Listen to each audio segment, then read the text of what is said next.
자, 파일 기초에 대해서 국문 해설을 시작하겠습니다. 파일 기초는 이제 우리가 Deep Foundation 이렇게 얘기를 하죠. 그 다음에 우리가 이제 일반 기초, 얕은 기초라 그러죠. 얕은 기초. 우리가 이제 다 배웠죠. 이걸 Shallow Foundation 이렇게 얘기를 하죠. 우리가 Deep Foundation은 어떻게 이루어졌냐면요. 이게 이제 파일입니다. 우리가 얘를 파일이라고 얘기하죠. 또는 뭐 말뚝 이렇게도 얘기합니다. 말뚝 또는 파일. 근데 이제 얘만 있는 게 아니고요. Deep Foundation에는 또 역시 Shallow Foundation 같은 이런 놈들이 있습니다. 얘네들은 이제 뭐냐면은 파일 캡이라고 합니다. 파일 캡. 그래서 요거는 이제 스트랩 기초하고 동일하다 이렇게 보면 되겠습니다. 그러니까 이제 파일 파운데이션은요, 딥 파운데이션은 파일을 설계를 하고 그리고 파일 캡을 설계로 하는 1단계, 2단계로 나누어져 있다 이렇게 보면 되겠습니다. 그러니까 이제 파일 기초는 얕은 기초를 포함한다 이렇게 보는 거죠. 얕은 기초를 포함한다 이렇게 보는 거죠. 얕은 기초라 하면 여기서 이제 파일 캡을 말하는 거죠. 파일 캡 이렇게 볼 수가 있습니다. 여기서 이제 우리가 알고 시작을 해야 될 것은 얕은 기초에서의 기초 면적을 우리가 A를 구했죠. A를 구할 때는 하중계수를 사용하지 않았죠. 하중계수를 사용하지 않았습니다.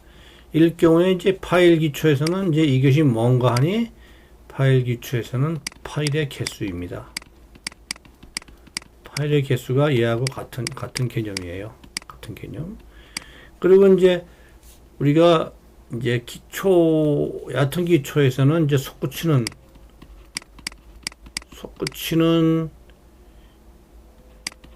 soil pressure 이거를 우리가 이거를 이제 적이라고 했잖아요. 자, 제가 알기 쉽게 적이라고 표현했습니다. 얘는 이제 여기서는 뭐에 해당하냐면은 파일에서 솟구치는 겁니다. 이렇게 이제 또 같은 개념으로 비교를 하시면 됩니다. 이렇게요. 같은 개념으로 비교를 하시면 되겠습니다. 요거 두 개만 우리가 잘 구분을 할 수 있으면은 이제 파일 기초하고 얕은 기초는 상당한 연관성이 있다. 이렇게 얘기할 수 있습니다. 자, 일단 다 지우고 시작을 하겠습니다. 시작은 이미 한 거죠. 지우고 설명을 이어나가겠습니다. 보시면 이제 우리가 파일의 개수를 어떻게 구하느냐, n이죠. 그래서 상부에서 오는 하중을 다 그냥 더하는 거죠. 똑같죠? 상제 하중까지 다 더하는 거죠. 상부에서 오는 하중, 상제 하중, 다 하중을 더하는데 여기는 이제 개수를 안 곱하는 거죠. 그러고 나서 파일 한 개의 캐패시티. 우리가 여기서 얕은 기초에서는 이게 이제 soil bearing capacity였죠. 이게 이제 파일 기초에서는 이제 파일 한 개의 캐패시티가 되는 거예요. 이렇게 되게 되면 이제 우리가 파일이 몇 개가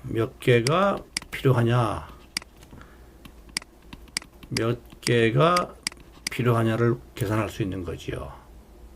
그 다음에 파일에서 솟구치는 하중은 이제 1.4, 1.7 곱해가지고 파일의 개수로 나누어주면 파일 하나하나가 아래서 위로 솟구치는 하중을 구할 수 있죠. 이 하중들이 이제 파일 캡에 의해서 이제 지탱되는 거죠. 이렇게 설계를 하는 겁니다. 똑같죠, 뭐 개념은. 그렇죠? 자, 그래서 이제 예제로 들어가세요. 이게 이제 원 영어 강의를 다시 한번 들어보시면은 잘 이해가 가십니다. 그리고 여기 우리가 이제 하중이 주어졌죠. 이렇게 하중이 주어졌는데요. 이 하중이 여기 이제 이렇게 고정하중과 활하중 이렇게 다 주어졌어요. 흙의 무게까지 다 주어졌어요. 그죠? 그 다음에 여기 또 뭐가 주어졌냐면은 이제 파일 한 개의 허용 지지력도 다 주어졌죠. 이게 파일 한 개입니다. 이렇게 다 주어졌죠. 이렇게 주어졌을 때 과연 몇 개의 파일이 필요한가 하는 거죠. 그래서 여기다 이제 우리가 주어진 하중을 집어넣고요. 이게 데드로드, 라이브로드, 그 다음에 이게 흙의 무게 다 집어넣고, 여기는 하중 개수가 안 들어가 있죠.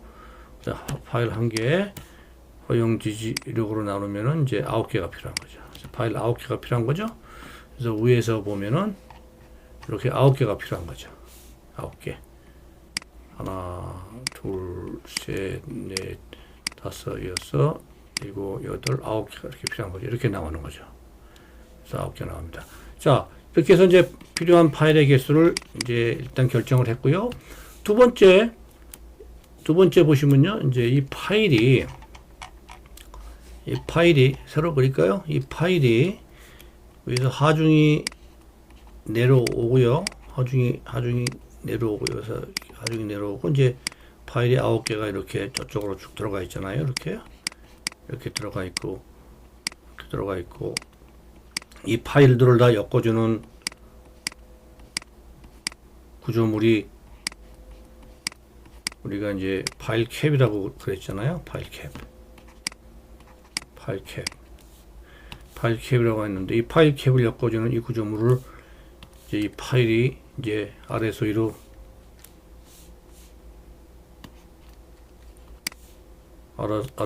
솟구치겠죠. 때리겠죠.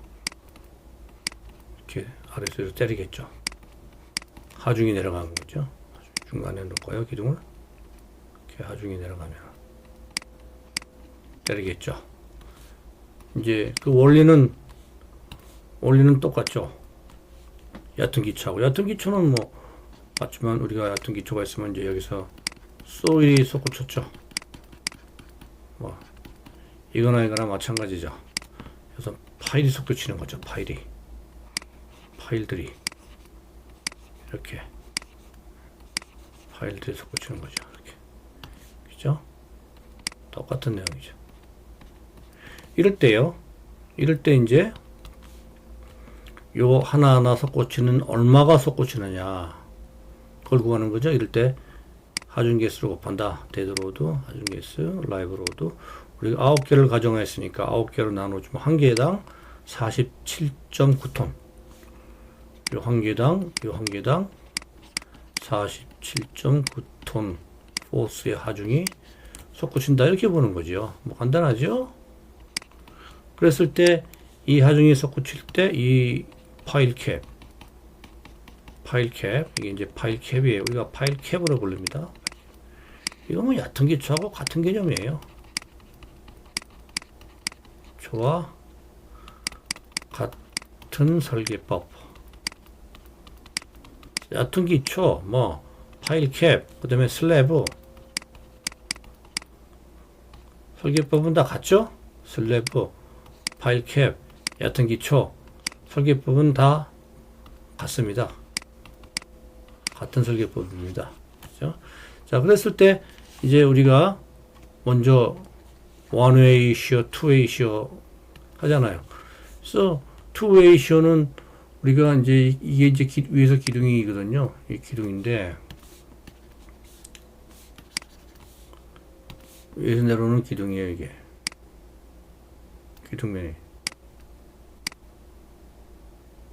기둥면에서 얼마큼 떨어져 있어요? 그렇죠?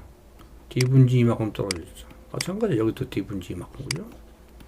그러니까 요 D분지 이만큼 떨어진 바깥면이 점선인데요. 요 점선이 바로 뭐예요? 투웨이 파괴 전단면이죠. 뭐 슬라브하고 뭐 똑같죠. 그래서 요 밖에 이제 하중들이 어떤 하중들이 있느냐 이거잖아요.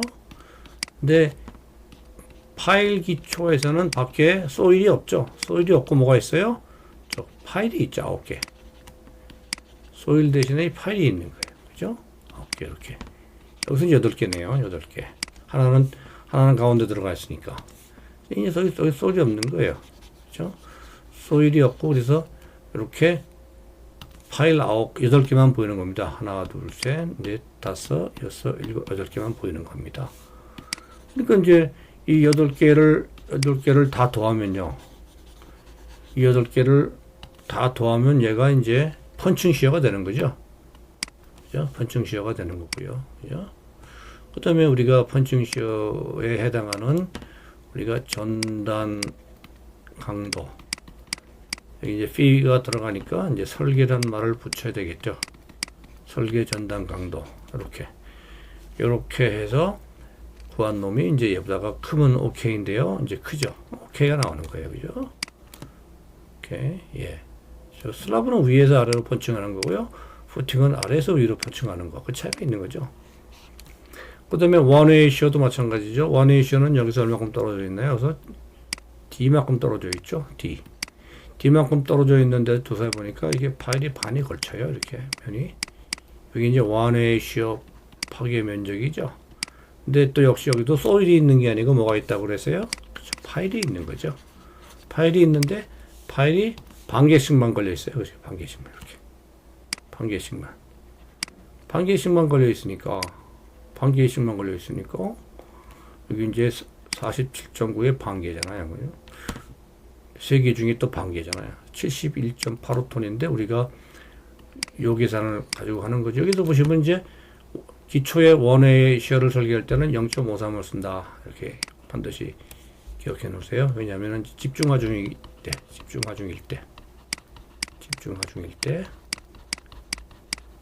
0.53을 쓴다. 이렇게 알아놓으시면 됩니다. 예, 6분의 1을 쓰진 않고요. 0.53을 쓴다. 집중하중일 때. 충분하죠? 108.9가 나오는데, 이제, 원웨이 시어로 솟구치는 하중은 71.85니까 충분하다. 이렇게 보는 거죠. 자, 다 됐는데, 말뚝에서는 한 개를 더합니다. 뭘 한 개를 더하냐면요. 이렇게 파일이 이제 각각 8개가 이렇게 배치가 되어 있는데요. 요 각각 하나당 또 펀칭이 발생할 수 있죠. 이렇게. 각각 하나당 또 펀칭이 발생할 수 있어요. 전체 펀칭도 발생할 수 있지만은, 이렇게요. 각각 하나당 또 펀칭이 발생할 수가 있어요. 이렇게. 그죠? 요걸 체크를 하는 거예요. 그래서 역시 마찬가지죠. 여기서 이제 D분지, 여기 D분지예요. 그러니까 이 면적이 나오죠. 이 둘레가 나오죠. 둘레가 나오면 우리가 이제 이 PVC를 구할 수 있는 거죠. 이 둘레가 이제 들어가는 거죠. 근데 여기서는 기둥 한 개당, 파일 한 개당, 제가 기둥이라고 하는 경우가 있는데요. 여기 기초에서 기둥이라고 하면 이제 제가 파일을 얘기하는 겁니다. 파일 한 개당 이제 47.9보다 충분히 큰 전단 강도, 설계 전단 강도가 계산되는 거죠. 영어 원 설계에서도요. 영어 원 강의죠. 영어 원 강의에서도 잠깐만 기둥으로 나오는 부분을요. 파일로 이해를 해주시면 고맙겠습니다. 영어 원 강의에서도 부탁드리겠습니다. 자, 그래서 이렇게 이제 어떻게 나오는 거죠. 자, 이제 그리고 여기 보면은 모멘트를 구해야 되는데 이제 우리 전단 설계는 했으니까 모멘트 설계를 해야 될 거 아니야. 그래서 모멘트는 우리가 또 마찬가지죠. 모멘트는 이 기둥면에서 걸린다 그랬어요. 그죠? 이렇게 기둥면에. 이렇게 기둥면에서 솟구치는 파일이 3개잖아요. 그죠? 이 파일의 요 길이. 여기까지, 그죠? 여기까지 곱한 거죠. 간단하죠? 그래서 모멘트가 얼마큼 발생하냐면 이렇게 발생하는 겁니다. 이렇게. 요만큼 모멘트가 발생해요. 그래서 그걸 철근을 구하면 이렇게 나오는데요. 최소 철근비가 이거 이렇게 계산이 됩니다. 그러니까 이렇게 나왔지만은 최소 철근비를 못 넘었으니까 최소 철근비를 우리가 배분을 해야 되겠다. 그래서 이제 이렇게 배분을 하는 거죠. 그죠? 여기 이제 우리가 파일이 두 방향이잖아요. 그래서 여기서 보면요. 이쪽에서 보면 이쪽 파일이 솟구치고요. 이쪽에서 보면 또 이쪽 파일이 솟구치죠. 그래서 그래서 이쪽 파일이 솟구칠 때는요, 철근은 이렇게 깔아줘야 되고, 이쪽 파일이 솟구칠 때는 이제 철근을 이렇게 깔아주는 거죠. 두 방향으로 철근을 깔아줍니다. 그래서 여러분들이 철근이 이렇게 두 방향 철근으로 보인다. 이렇게 보시면 되겠습니다. 오케이. 자, 그 다음에 두 번째로서 말이죠. 이제 횡력이 오는 경우에요. 횡력이 오는 경우인데요. 횡력이 오는 경우 이게 횡력이죠. 이렇게도 그러니까 이렇게도 오고 또 이렇게도 오고 양방향이 다 오는 거죠. 이럴 때는 파일 설계를 어떻게 하느냐. 횡력이 올 때는요. 여기 이제 이렇게 횡력이 오면은 여기는 이제 요 중립 쪽을 중심으로 여기 두 개는 이제 압축력이 걸리죠. 여기 두 군데는 이제 인장력이 걸리죠.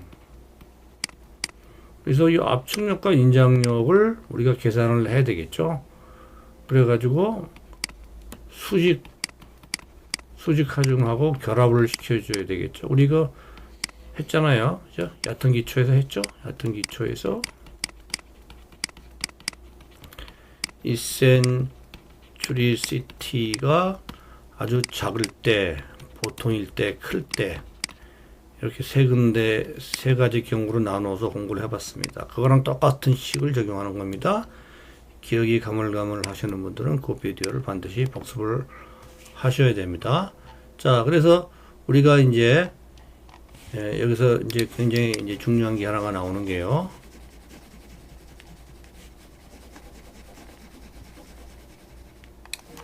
요 횡력에 의해서 요걸 우리 모멘트라고 그러잖아요. 요 모멘트에 의해서 여기에 얼마나 압축력이 걸리느냐, 그죠? 이거죠. 이거는 이거랑 비슷하죠. 이 단면이 이렇게 있으면은, 단면이 있으면 여기 모멘트가 걸릴 때, 여기 압축력이 얼마나 걸리느냐. 이게 모멘트라고 본다면요. 압축력이 얼마나 걸리느냐. 인장력이 얼마나 걸리느냐. 제가 여러 번 얘기했지만요.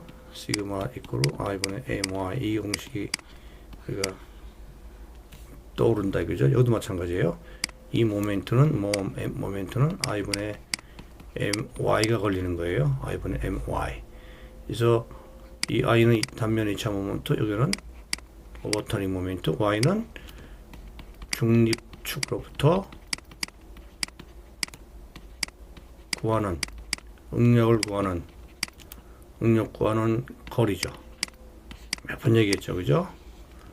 JC 폴라 모멘트 오브 이너샤 할 때도 우리가 계산을 했죠.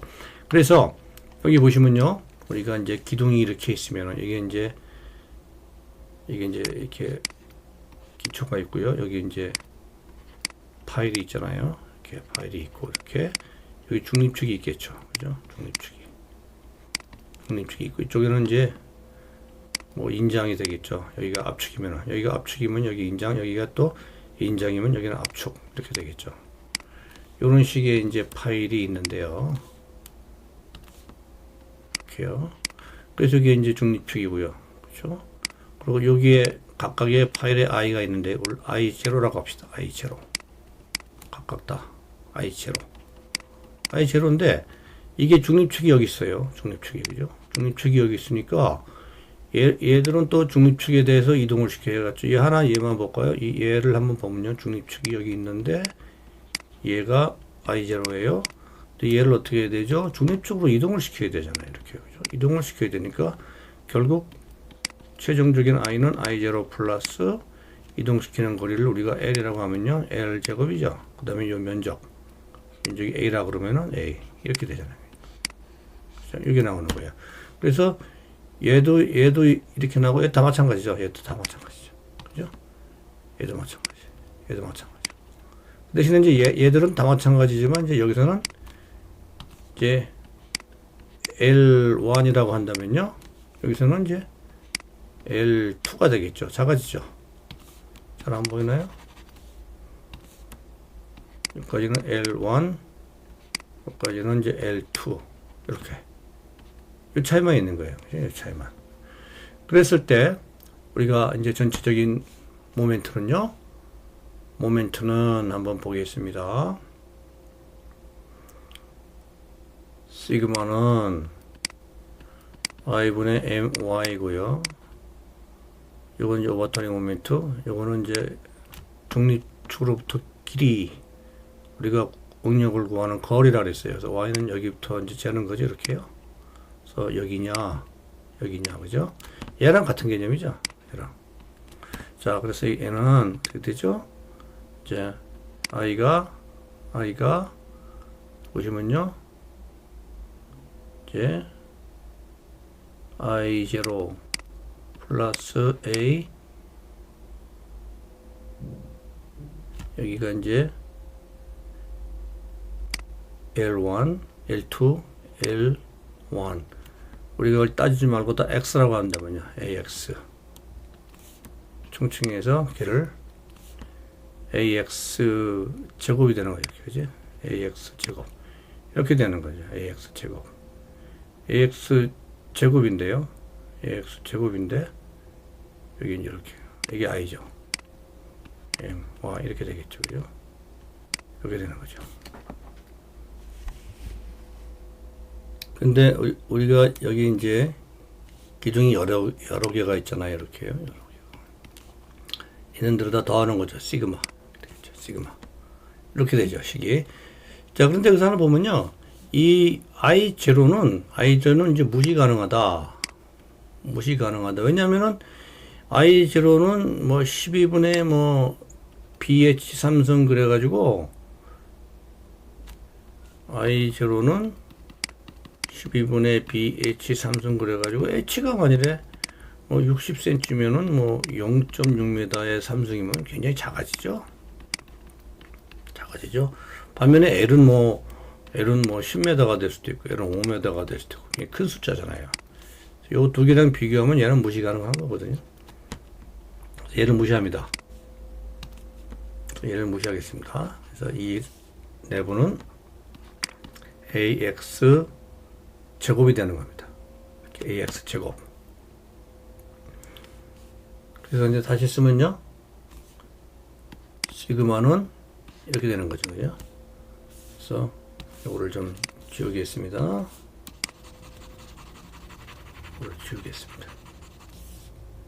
그래서 시그마는 합산해 어떻게 가냐면은 a xi 제곱의 i는 1부터 n호까지 파일의 개수까지, 그리고 위쪽은 이제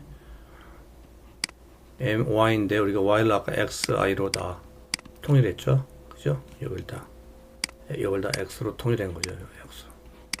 x로 이렇게요. 이렇게 됐죠. 그런데 이게 요거를 이제 우리가 양변에 a를 곱해 볼까요? 그럼 이렇게 되면 여기 이제 포스가 되잖아요. 그죠? p 하중이 되죠. p 이거는 뭐냐면 이제 mxi에 여기 밑에 a가 상쇄되겠죠. y는 1부터 n까지 가고 없어지죠. xi 제곱만 남죠. 이렇게, 그죠? 이렇게 남습니다. 이렇게. 그래서 바로 요것만 남는데요. 따라서 우리가 파이, 얘는 이제 오버터닝 모멘트예요. 그죠? 얘를 이제 우리가 더해야 되죠. 뭐하고 더해야 되냐면 수직 하중하고 더해야 돼요. 그죠? 수직 하중. 그래서 여러분, 얕은 기초에서도 보면은 이제 우리가 이 하중에 중력이 작용할 때 수직 하중에 의한 토합 그리고 오버터닝 더했죠. 더했던 기억나시죠? 그죠? 얘를 더해야 되잖아요. 그죠? 얘도 마찬가지죠. 그래서 여기서 도와주는 거죠. 그래서 결론적으로 파일에 걸리는 하중은 이게 수직 하중에 의한 하중이에요. mxi 시그마 xi 제곱. 그 다음에 우리가 똑같은 방법으로 이쪽도 y쪽도 고려를 합니다. 그죠? 그러면 이제 우리가 여기에 상응하는 또 하나가 더 나오겠죠. MYI에 시그마 i는 이퀄부터 n까지 yi의 제곱이 하나 더 나오겠죠. 그죠? 근데 이제 얘가 인장일 수도 있고 압축일 수도 있고 플러스 마이너스. 그래서 수직화 중에다가 x 방향의 오버터닝, y 방향의 오버터닝 세 개를 더하면은 깔끔하게 얘가 나와주죠. 근데 우리가 파일 한 개당 얘기를 하니까요. 여기다 n을 나누는 거죠. 이렇게. 그죠?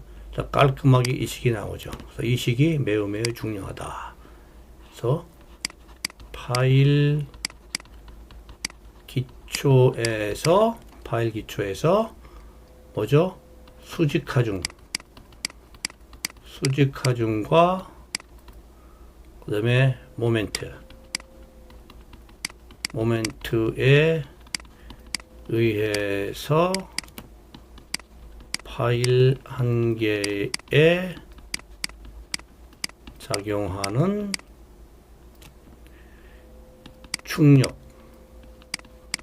충력을 구한 거다. 충력은 이제 이게 인장인지 압축인지, 그래서 뒤에 있는 부호를 보고 판단하는 거죠. 그래서 이 파일 기초에서 수직하중과 모멘트에 의해서 파일 한 개에 작용하는 충력, 인장인지 압축인지, 그죠? 부호를 보고 결정한다 그랬어요. 이는 부호를 보고 결정한다 그랬어요. 이렇게. 그거는 식이 되겠습니다. 여기 이렇게요. 이렇게. 그죠? 그래서 이 식이 매우 매우 중요하다. 이렇게 되어 있습니다. 그래서 요거 유도는 여기서부터 이렇게 했습니다. 이렇게요. 이렇게 했습니다. 그래서 여기 이제 여러분 다 이해가 뭐 처음에 안 갈 군데가 없는데, 안 갈 데가 없는데 한두 번 들어보시면 이해가 가죠. 자, 그러면 이 식을 이용해서 파일 설계를 한번 해보겠습니다. 지워볼게요.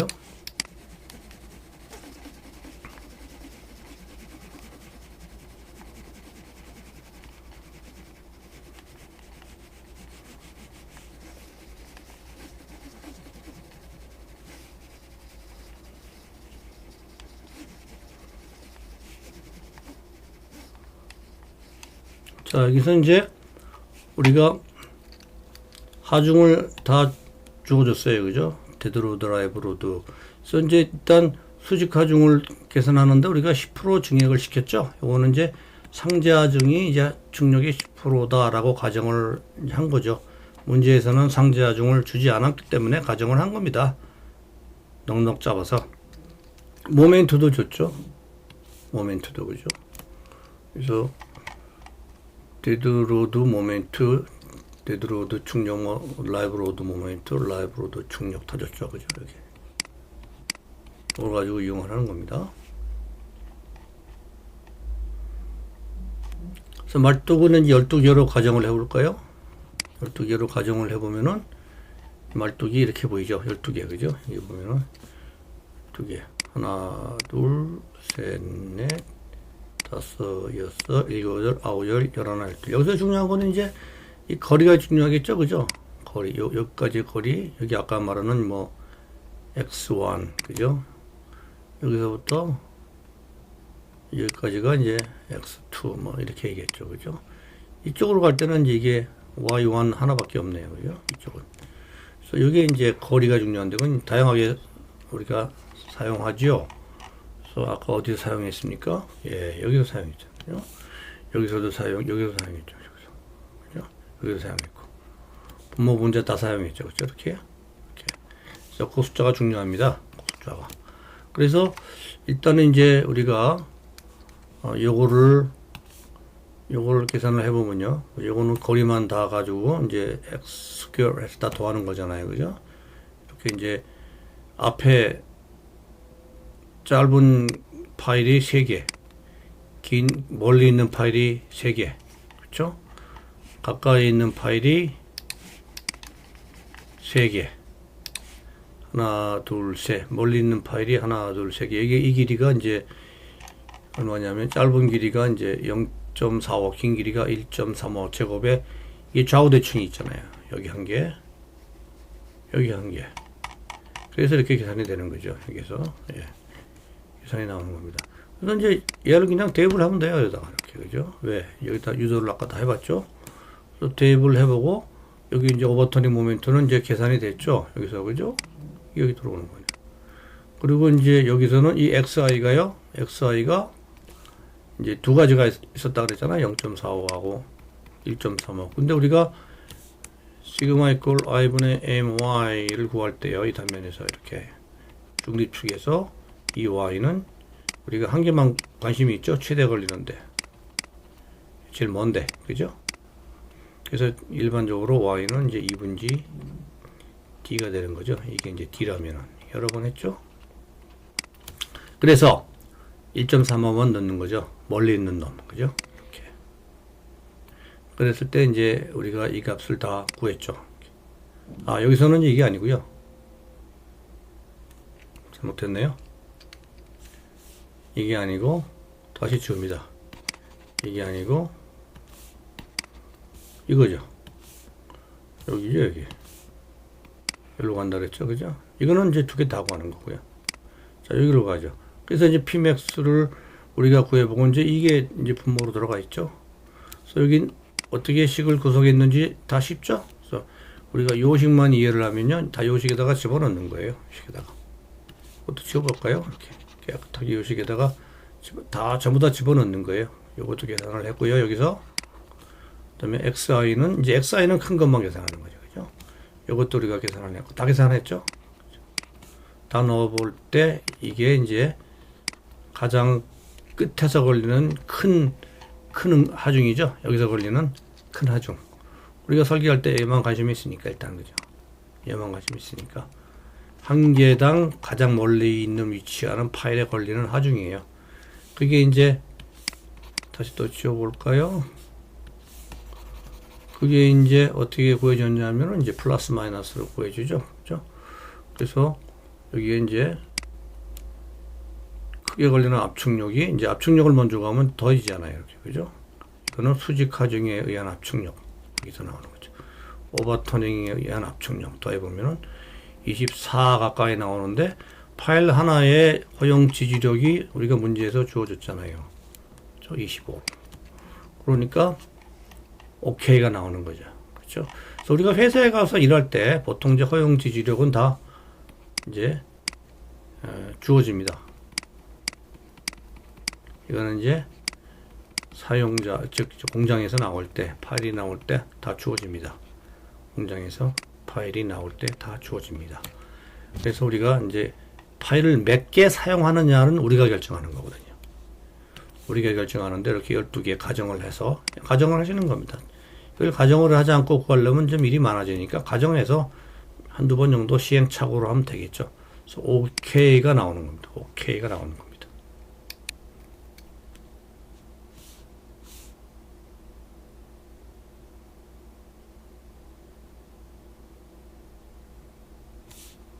그래서요, 여기서처럼 이제 여러 가지 방법이 있는데요. 파일의 개수를 구하는, 우리는 이제 가정을 하죠, 이렇게.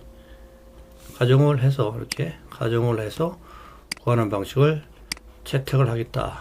깊은 기초에서는요. 특히, 오버터닝 모멘트가 있을 때.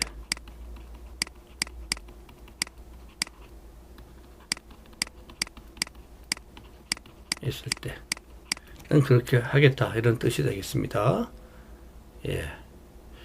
그리고 이제 마이너스가 있는 경우에는 이제 즉 인장 쪽을 보면요, 인장 쪽은 매우 아직까지는 이제 압축이 걸리죠.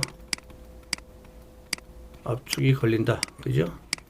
그러니까 뭐 이거는 no problem이죠. no problem. 만약 인장이 걸리면요, 인장 말뚝으로 인장 파일로 설계하는데요. 인장 파일 설계에 대해서는 이제 기초공학에서, 여러분 대학원에 오시면은 기초공학에서 배우도록 하겠습니다.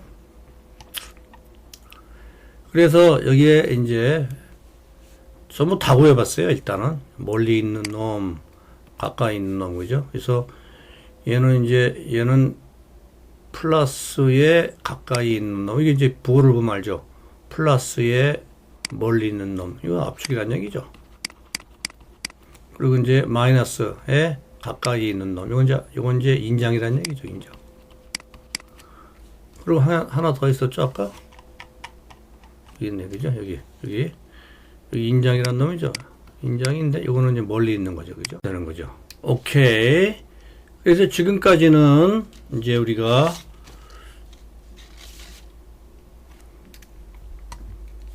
파일의 개수를 우리가 계산해 봤죠. 파일의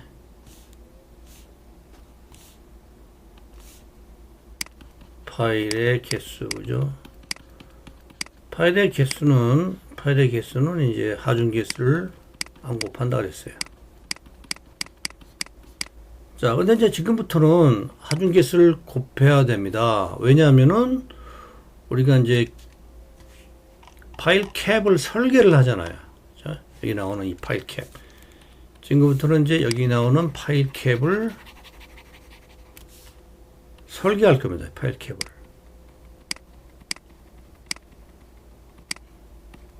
파일 캡 설계가 되는데요. 이 파일 캡 설계할 때 똑같죠? 파일이 솟구치는 우리가 하중을 알아야 되겠죠. 그죠? 뭐 내려가면 내려가는 대로. 얘를 알아야지 우리가 이 파일 캡을 설계하잖아요. 이제 이게 깊은 기초에서는 솟구치는 힘이 파일에서 나온다 그랬고요. 얕은 기초에서는 솟구치는 힘이 소유에서 나온다 그랬어요. 그죠? 얕은 기초. 깊은 기초는 파일에서 나온다 그랬어요. 솟구치는 힘이. 그죠? 몇 번 얘기합니다. 그래서 이때 요거 솟구치는 힘을 계산할 때는 우리가 반드시 하중 개수를 포함한다 그랬어요. 포함한다. 그래서 여기서 보시는 거는요. 이제 하중 개수가 포함되었을 때 여기 보시면 하중 개수가 포함되었을 때 모멘트 하중 개수가 포함되었을 때 수직 능력에 가장 멀리 있는 기초에 대한 인장력, 그죠? 멀리 있는 인장력 이렇게 되는 거죠. 여기 기억나시죠? 예. 그래서 멀리 있는 인장력이지만 결론적으로 이게 플러스로 나오기 때문에 압축력이 인장력을 이제 견디는 거죠. 압축이 올리는 거죠. 예.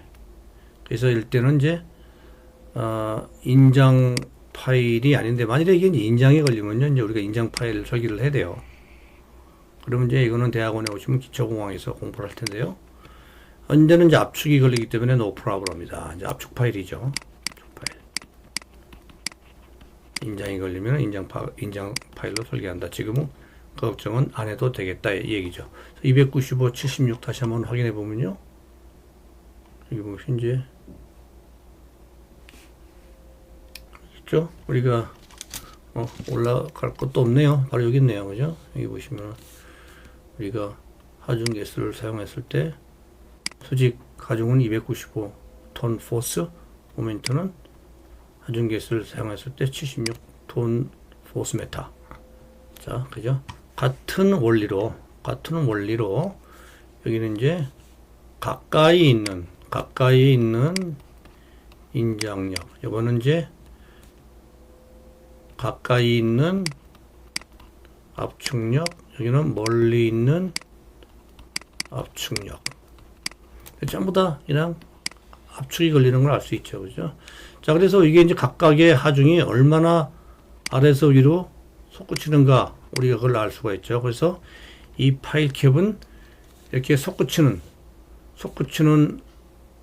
하중에 대해서 설계를 하면 되는 거죠. 이렇게 그죠? 솟구치는 하중에 대해서 설계를 하면 되는데요. 일단 이제 일방량 설계도 한번 해볼까요? 일방량 설계는 이제 여기 면에서 이제 2분지 D만큼, 일방량은 D죠. 2분지 D가 아니고 D. 그렇죠? D만큼 떨어져 있는 고기가 바로 일방량 전단 강도 설계인데요. D가 얼마가 나오냐면은 이제 D가 얼마인가요? 그래서 여기가 이제 60이죠. 이게 60이고요. 이제 여기서 D가 또 60이 떨어지는 거죠. 이렇게. 그러니까 이제 얘는 일방향 전단에는 이제 작동을 안 하죠. 포함이 한다고. 얘가 포함되겠네. 그죠? P4가. 얘가 됐든 둘 중에 하나가 이제 이 방향은 얘가 되고요. 이 방향은 얘가 되고 이렇게 되겠죠. 근데 이제 P4가 크잖아요. 큰 놈을 사용합시다. 그래서 설계에서는요. 그래서 일방향 전단력을 발생시키는 이제 하중은 33.3에 3개가 있는 거죠. 그래서 99.09 톤 포스. 33은 이제 여기서 나온 거죠. 여기. 예, 이러면 이제 일로 가는 거예요. 이렇게, 이렇게 하는. 그 다음에 일방향 전단 강도 아까 0.53을 사용한다 그랬어요. 그래서 얘가 105가 나오니까, 오케이. 다행이에요. 그다음에 이방향 전단은 이제 D분지 2만큼 떨어진 거죠. D분지 2. D분지 2. 그래서 여기 이제 기둥면에서 이제 D분지 2. 그죠? 그래서 요거죠. 여기가 해당되는데요. 요거를 빼내고 보니까 해당되는 기둥은 토탈 10개. 그죠? 그래서 우리가 전체 12개 1대 295니까 10개로 환산해서 나오는 게 이거죠. 그래서 245.85 톤 포스. 그리고 이제 파괴 전단면의 길이, 그 다음에 뎁스가 60.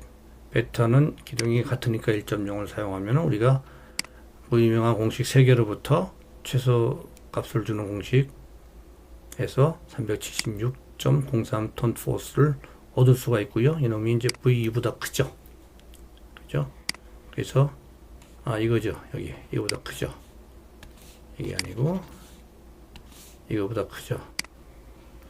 그래서 전반다형으로 1A, 2A 다 OK가 나왔어요. 그죠?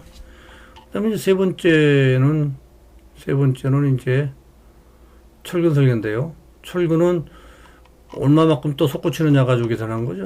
모멘트를 먼저 계산한다는 뜻이죠. 그래서 이쪽으로는 이제 기둥면에서, 그죠? 기둥면에서 솟구치는 모멘트가 어떻게 계산되느냐 하는 거죠. 저기 보면 솟구치는 모멘트는 이제 앞에 거 짧은 거 3개, 그죠? 가까이 있는 거 3개, 멀리 있는 거 3개, 6개가 있죠. 그래서 가까이 있는 거 3개, 예? 가까이 있는 거 3개, 솟구치죠. 아래서 위로 확 솟구치죠. 멀리 있는 거 3개. 그래서 얘 길이는 이제 기둥면에서 중심까지, 그죠? 또 여기서 또 여기까지고. 모멘트 8은요. 모멘트 8. 그랬을 때 이제 얘가 이제 모멘트 8이죠. 모멘트 8. 그 다음에 얘가 이제 각각의 앞에 있는 이제 하중, 솟구치는 파일력, 그죠? 그래서 이제 5m 8이고요. 근데 여기 보시면요, 이게 이제 47.4로 되어 있나요? 얘가 이제 가까이 있는 파일에서 솟구치는 하중이니까 27.4죠? 27.4. 여기는 33.03. 그죠? 가까이 있는 기둥이 솟구치는 게 이제 여기잖아. 27.4. 그죠? 멀리 있는 게 33.4. 이렇게 계산을 해도요, 요거는 이제 오케이예요. 그러니까 여기 이제 미스프린트입니다. 예. 이게 이제 27.4가 돼야 된다. 이렇게 됩니다. 자, 그래서 그 다음에 철근을 설계해서 이제 여기 이 방향에서 꽂히는 거니까요. 뭐 철근을 이 방향으로 깔아줘야 되겠죠. 그죠? 이렇게 쭉 해서 D22 다이어짜리 15개를 깔면 되는 거죠. 그래서 이제 역시 미니멈도 체크를 해서 미니멈이 지배 항상 하죠. 파일 캡에서는 그죠? 이렇게. 그 다음에 이제 우리가 하나 더 있잖아요. 방향이. 또 싹 또 지우고요.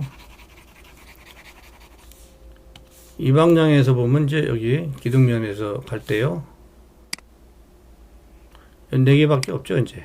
이렇게 4개. 여기 이제 모멘트 길이가 여기에 되겠죠. 그죠? 각각 다 4개 다르죠. 근데 큰 걸로 사용하죠. 뭐 이걸로. 그죠? 제일 큰 놈으로. 역시. 그래서 이제 여기 보시면요. 이제 여기도 우리가 이렇게 구할 수 있죠. 단변에 4개. 그래서 여러분이 이거 한번 계산해 보세요. 이렇게 나오는지.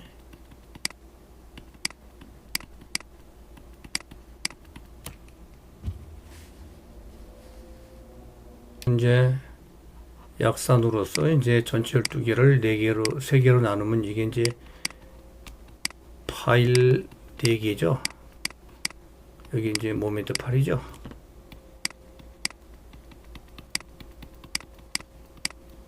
여러분 약산으로 하지 말고요. 실제로 한번 4개를 다 놓고 여기서 모멘트를 계산해 보세요. 제일 큰 놈을 사용하시고요. 또 뭐 다 각각 사용해도 좋고요. 얘하고 이제 비슷하게 나올 겁니다. 그러면 이거 가지고 또 미니멈 철근을 체크를 해서요. 우리가 단방향으로 또 철근을 배근을 하죠. 이번엔 이제 이 방향으로 가죠. 그죠? 이 방향으로. 그래서 이제 기초판도요. 이 방향으로 배근이 되죠. 이게 기초판이면요.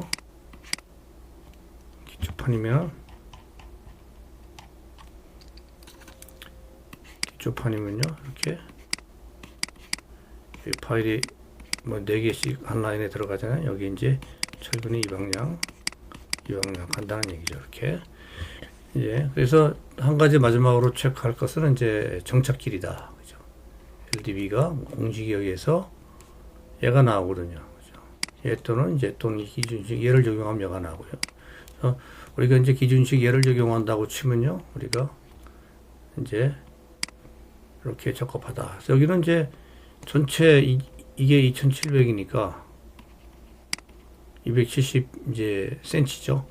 270에서 얘가 이제 60이죠. 기둥을 빼면 60이죠. 끝에 여기 이제 74mm 약 80mm 빼는 거죠. 그죠? 그래서 8을 빼는 거죠. 근데 이제 여기서 이걸 2로 나누죠. 일단. 그죠? 2로 나눈다는 얘기는 요 반. 요 반쪽. 요 반쪽만 고려한다는 얘기죠. 요 반쪽만 고려할 때는 이제 여기서 8cm를 빼주면 되니까, 그죠? 8cm를 빼면 나오는 길이가 이제 97cm가 나오는 거죠. 여기가 이제 LD 정착 길이, 계산된 기본 정착 길이가 77이니까 괜찮은 거죠. 이렇게 해주는 이유는요, 그쵸? 철근과 콘크리트가 분리되지 않도록 하기 위해서다. 그죠? 하기 위해서다. 이렇게 보시는 거죠. 그죠? 철근과 콘크리트가 분리되지 않도록 하기 위해서다. 이렇게 되는 거죠. 그래서 우리가 파일캡 설계도 잘 해봤죠? 그리고 이제 여기 뭐 예제가 계속 나오죠. 그렇죠? 예제가 계속 나오는데요. 이 예제도 이제 다 똑같은 내용입니다. 똑같은 내용이에요. 그래서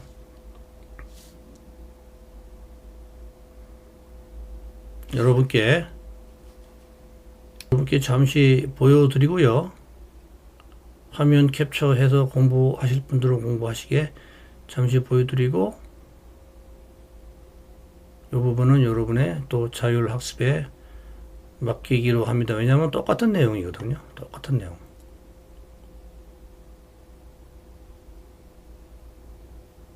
똑같은 내용입니다. 이렇게 시간 충분하죠? 요 연습 문제 정도는 뭐 캡처해도 안 되겠습니까? 그쵸?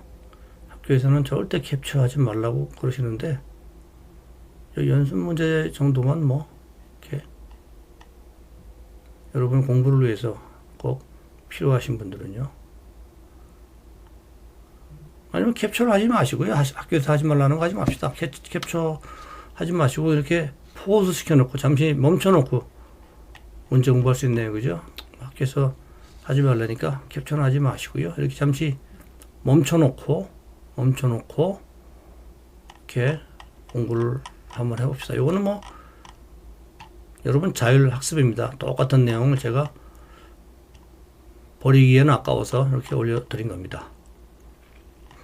자, 이제 깊은 기초가 잘 해결됐습니다. 사실은 이제 엄밀히 따지면 이제 2시간 강의인데요. 이게 뭐 어떻게 국문 해설이 뭐 항상 더 길어지네요. 1시간 가까이, 그죠? 원 영어 해설 강의보다는요. 어쨌든 간에 여러분이 또 역시 국문을 먼저 듣고 나서 영문을 보셔도 좋고요. 뭐 같은 얘기 반복하는데요. 꼭 2가지 다 공부를 한번 해보시기 바랍니다. 그리고 지금부터 강의하는 거는요. 이제 옵션입니다. 옵션. 그래서 또 별도의 파일에 옵션이라고 써 있는 파일들은요. 여러분이 공부 안 하셔도 됩니다. 저하고 배우는 이번 학기에. 물론 시험 문제도 안 나오고요. 근데 제가 올려드리는 이유는 여러분의 현업에서는 정말 필요한 내용인데요. 그러면 정말 필요한 내용을 왜 학교에서는 가르치지 못하느냐. 뭐 학교에서 학점수가 이제 정해져 있잖아요. 여러분 졸업학점이. 그죠? 더 중요한 것들도 배우고 하니까 이게 뭐 안타깝습니다만은 이런 분야가 뭐 한두 개가 아니겠지요. 그래서 여러분이 학교 수업 자체로서는 이제 옵션인데요. 이제 시험 문제도 안 나오고 하는데요. 여러분 회사에서 무지하게 도움이 될 것 같아가지고 잠시 말씀드리고 관련 비디오를 올려놓겠습니다. 옵션이라는 걸 달아가지고요. 예. 여러분 필요하신 분들은 참고를 하시고 필기를 좀 해놓으시기 바랍니다. 자, 여러분 이제 파일이라는 게요. 파일이라는 게 이제 여러분들 잘 아시겠지만 이제 파일의 허용 강도는 파일 제작 공장에서 정해져서 나오죠. 그렇죠? 파일의 허용 강도는 파일의 제작 공장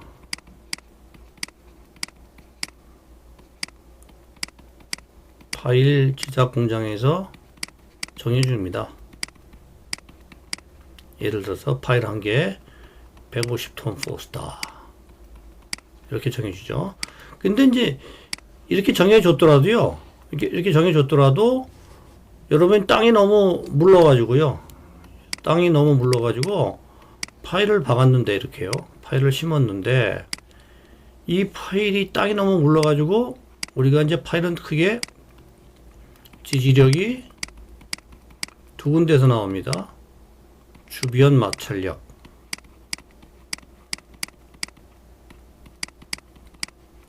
선단 지지력 이렇게 나오는데요. 이렇게 주변 마찰력, 선단 지지력 이렇게 나오는데 얘네들이 소일이 너무 약하면요. 너무 위익하면은 파일은 뭐 150톤 아니라 그 이상 견딘다 그래도 쭉 내려가 버리죠. 파일이 이렇게 아래로 건물을 짓고 나면요. 이렇게 쑥 내려가 버리죠. 이렇게 파일이 쑥 치마가 돼 버리죠. 그러면은 이 150톤 파일의 허용 지지력을 발휘할 수가 없죠. 치마가 되면은 허용 지지력 RA라고 합시다. 발휘 안 된다. 그죠? 이런 문제가 생기죠. 이런 문제가 생기죠. 이런 문제가 생기는데요. 이런 문제를 어떻게 우리가 사전에 알 수 있느냐? 사전에. 그죠? 사전에 알아야 될 거 아니에요? 방법이 2가지가 있습니다. 실험을 하는 거예요. 치마 실험을 합니다. 치마 실험을 하는데 하나는 이제 정제하라는 실험이 있고요. 하나는 이제 동제하라는 실험이 있습니다. 정제하 실험은 말 그대로 파일에다가 이렇게 하중을 올려버립니다. 이렇게.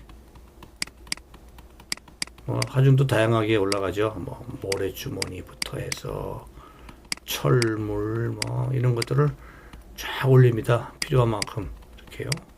그래가지고 얘가 얼마큼 내려가느냐? 안 내려갈 수는 없죠, 그죠? 내려가더라도 허용 치마 범위 내에 있는가 아닌가를 테스트를 하죠. 그래서 허용 치마 범위 내에 있지 않으면은요, 우리가 이제 집안에 대해서 뭔가 해야 되겠죠. 그죠? 뭐 집안 보관 그런 거죠. 집안 보관 그런 것들. 예를 들면은. 자, 그런 게 있고요. 그 다음에 동지화라는 게 있습니다. 동지화는 이제 조금 아까 보신 것처럼 이렇게 파일을 이렇게 때려가지고 항타를 해서 파일을 집어넣으면서 실제 상황처럼 파일을 항타를 해서 파일을 심으면서 요 파를 잽니다. 파를 재는데 크게 두 가지를 잽니다. 가속도파와 즉 속도파와 스트레인 응력파를 잽니다. 속도와 응력을 우리가 잽니다. 우리가 사실은 재는 거는 이제 우리가 가속도를 잽니다. 가속도계를 가지고 가속도를 잰 다음에 적분을 하면은 속도가 나오죠. 그죠? 그 다음에 또 하나는 뭐냐면 우리가 이제 스트레인을 잽니다. 스트레인. 변형률을 잽니다. 변형률에다가 우리가 이제 뭐죠? 여기다가 탄성계수를 곱하면 응력이 나오죠. 그죠? 응력. 그래서 우리가 요 두 개를 가지고 집안이 어떤가 를 판단하는 겁니다. 요 두 개. 그래서 제가 여러분께 추가 옵션 강의 자리로 동지화 실험에 관련된 강의 자리를 하나 올려드리겠습니다. 추가 강의 자료로요. 여러분의 회사 생활을 위해서 옵션입니다. 아예 열어보지 않으셔도 됩니다. 열어보지 않으셔도 되고요. 여유가 있는 분들은 한번 들어보시면은 향후에 많이 도움이 될 걸로 생각을 하고요. 회사에서는 이제 여러분들이 동지화 실험은 거의 F입니다. 여러분이 회사에 다니는 한 동지화 실험은 안 볼 방법이 없다. 뭐 이렇게 말씀드리면 이제 이 자료를 열어보실 분들이 좀 늘지 모르겠습니다만 사실입니다. 하지만 옵션이니까요. 부담 갖지 마시고 여러분 학업에 임해 주시기 바랍니다.